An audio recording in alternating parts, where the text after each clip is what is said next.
Salut les parigots, bienvenue à tous. Cette semaine, place aux nouveaux talents. Des découvertes, j'en suis sûr, et du talent en veux-tu, en voilà. Ils valent le coup d'œil, le coup d'oreille, ou même les deux.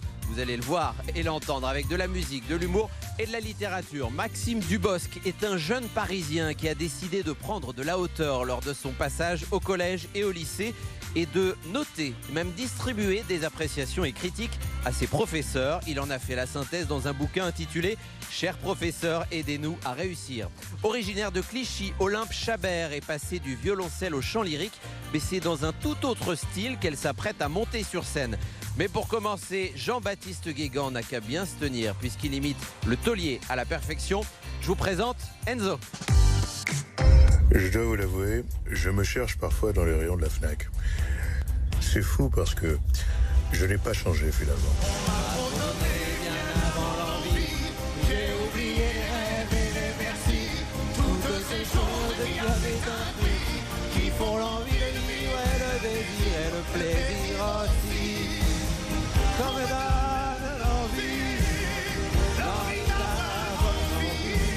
Nicolas, tu n'as pas retenu tout ce que je t'ai dit. Je t'ai dit que l'essentiel, il faut que ça parte du ventre. Ouais. Tu chantes trop avec les poumons. Ok. Tu comprends? Il faut que ça parte du diaphragme. Il s'appelle Enzo, il a 21 ans, il est originaire de Paris, il est bourré de talent. Vous allez en découvrir un. Regardez extrait.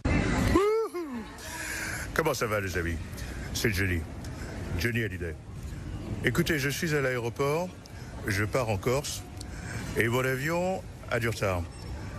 Et c'est drôle parce que je me suis dit que si on n'avait pas perdu 1h15, eh ben on serait là-bas depuis 1h15. C'est totalement bluffant, Enzo, ce que tu fais sur les réseaux. En tout cas, ça fait combien de temps que tu fais ces parodies ou de Johnny? Alors, tout ce qui concerne Hallyday, ça a débuté en juillet, fin juin, début juillet. Voilà. Moi, je t'ai justement découvert comme ça sur les réseaux. Je sais qu'il n'y a pas que moi qui ai été bluffé, Laetitia Hallyday aussi.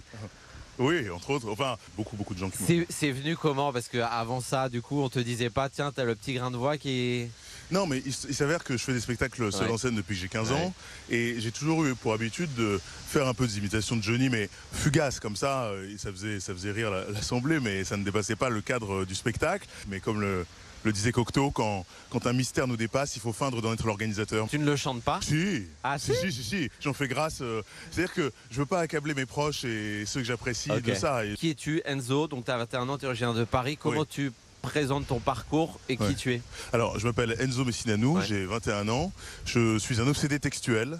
J'ai fondamentalement le goût du beau. C'est un peu une quête hugolienne. Je fais des spectacles littéraires généralement, et notamment j'ai initié un rendez-vous littéraire et culinaire qui s'appelle Les mots à la bouche, qui se déroule dans des restaurants étoilés ou bistronomiques, et durant lesquels je convoque les textes de grands auteurs comme Dumas, Colette, Desproges, Philippe Catherine, etc. J'aime l'éclectisme en littérature, et donc voilà, je fais ça. Je déambule, et j'aime aussi beaucoup sillonner les adresses et les restaurants parisiens parce que je suis un épicurieux et un gastrolâtre. Donc voilà, j'aime m'émouvoir en mangeant. Très bien. Et tu dis que tu ne joues pas avec les mots, ce sont les mots qui se jouent de toi. Affirmatif. Enzo, justement, tu parlais de restaurant littéraire, d'endroit idéal. Je pense que c'est ton théâtre idéal, en fait, ici, le restaurant Drouin. Ça aurait pu. Peut-être que ce n'est que partie remise. Bon, très bien. Allons-y. Allez, c'est parti. Là, tu peux voir l'ensemble des ouvrages qui ont reçu le prix Goncourt depuis sa création. Puis il y a une succession de salons chez Drouin. C'est ça qui me plaît. C'est consistant bien. Alors là, c'est le salon Proust. Vous avez le salon Goncourt. C'est le fameux salon où est acté, où sont lus, où sont débattus à chaque fois les ouvrages qui figureront sur la liste du potentiel prix. Et donc Bernard Pivot, Colette, qui est une des premières présidentes du prix, où elle avait ses habitudes. Apparemment, il y avait un passage dérobé, elle pouvait pénétrer par l'arrière du restaurant sans prendre le risque d'être dérangée. Ok, mais tu ne l'as pas encore trouvé. Non, je la cherche toujours. Voilà. T'aimes les choses qui allient gastronomie et littérature? Bah oui, ça va même inspirer un spectacle, Les mots à la bouche, mais... C'est donc ton troisième spectacle. C'est un seul en scène. Spectacle dans lequel tu soulignes le fait qu'entre les mots et l'aimer, il n'y a qu'une lettre de différence. Oui. Et l'objectif de ce spectacle, pour le vulgariser, Se faire rire le ventre. Oui, tout à fait. C'est pouvoir finalement offrir une double dégustation. Moi, c'était au spectateur, comme je les appelle. On se rend pas assez compte du miracle que c'est d'avoir des gens qui se déplacent pour venir vous voir sur scène. C'est des points de vie qui... Et toi, finalement, c'est toi qui veux dire à eux. Oui. De toute façon, le restaurant, c'est un enjôleur, c'est un catalyseur, c'est un entremetteur. Et on peut sortir plus riche qu'en entrant. Moi, dès que je vois un spectacle, c'est mon souci. C'est-à-dire que si je rencontre quelqu'un et que je me dis pas, cet individu m'offre à voir, m'offre à penser de nouvelles choses, ça veut dire que j'ai croisé la personne si je l'ai pas rencontré. Moi, je suis un ayatollah de la rencontre. Et c'est tous ces individus-là, ces auteurs notamment. Moi, lorsque je découvre un texte, je suis comme un enfant à Noël qui a envie de montrer ses cadeaux à ses copains dans la cour de récré. Rabelais, Dumas, Desproges, dans ce moment.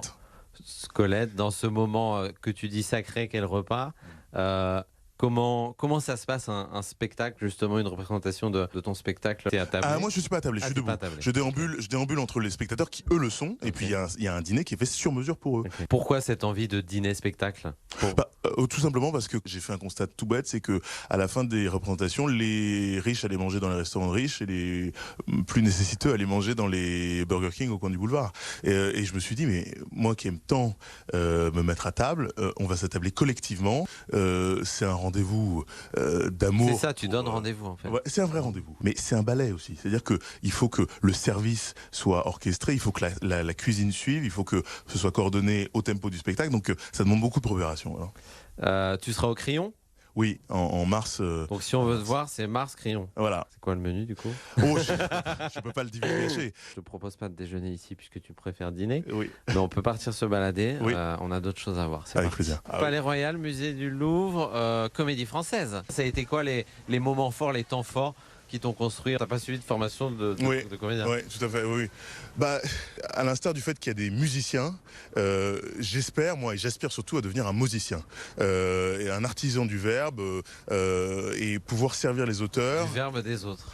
Des autres, mais du mien aussi parfois. Ça m'arrive. Sur une machine à écrire avec ta petite bougie? Pas sur une machine Underwood comme Boris Vian. Non, je fais pas ça du tout. Mais le fait est que l'envie, je suis jamais satisfait. Tu te sens imparfait? Non, évidemment, toujours. On n'est jamais suffisant. Je me sens très insuffisant à bien des égards. Et c'est plus un acte de service une fois de plus, parce qu'il y a des gens parfois qui peuvent plus. Enfin, moi, j'adorerais pouvoir voir Baudelaire sur scène en train de dire ses propres textes. On aura beaucoup parlé d'envie aujourd'hui. Oui, mais on aura beaucoup parlé d'envie du début à la fin. Allez, j'ai une série de questions en vrac pour toi. Allons-y. Quelle définition tu apposerais à côté de ton nom dans un dictionnaire? Le désir. Tu ne joues pas avec les mots, ce sont les mots qui se jouent de toi. Ouais. Tu as bien un mot préféré, quel est-il? Le mot que j'apprécie hautement ces temps-ci, c'est sérendipité. Qui veut dire? C'est le fait de commettre des actes involontairement, et la sérendipité réside non pas dans l'acte involontaire, mais dans le fait de se rendre compte de son invention. Les sœurs Tatin, par exemple, quand elles renversent leur tarte, elles se rendent compte que ça peut être un nouveau dessert. J'ai lu enfant précoce. Il paraît que je suis HPI, et je le sais depuis quelques années, déjà depuis le collège. Mais c'est pas du tout, c'est ni un petit truc en plus, ni un petit truc en moins. Je traverse la vie sans être encombré par ça. Qui a dit, toi qui aimes les citations? Oui. Je vis au jour le jour, pour demain, pas pour hier. Je crois que c'est une phrase de Johnny. Il me semble que j'ai dit ça dans les années 90. Jacques Brel est l'homme de ta vie. Oui, je sais que tu as rencontré aussi Lucchini qui t'a dit « Toute supériorité est un exil ». Phrase empruntée à Madame de Girardin, écrivaine du 19e. Comment tu l'as interprété cette phrase « Toute supériorité est un exil » ? Au début, je pensais que c'était une incitation à l'humilité la plus grande, à traverser l'existence. Et en fait, c'est pas tellement ça. C'est le fait que quand on a des prédispositions pour certaines choses, y aller pleinement sans s'alourdir de ce qu'on pourrait penser, de ce qu'on pourrait dire. Tu as rencontré Antoine Decaune, qu'est-ce qui se prépare? Antoine Decaune m'a fait une proposition que je ne pouvais absolument pas refuser, puisque les 40 ans de Canal+ approchent à grands pas. Le 4 novembre en clair. Peut-être. Il se peut que tu fasses une apparition. Il se peut, mais bon. Ok. Justement, des apparitions, tu aimerais en faire plus sur les petits ou grands écrans?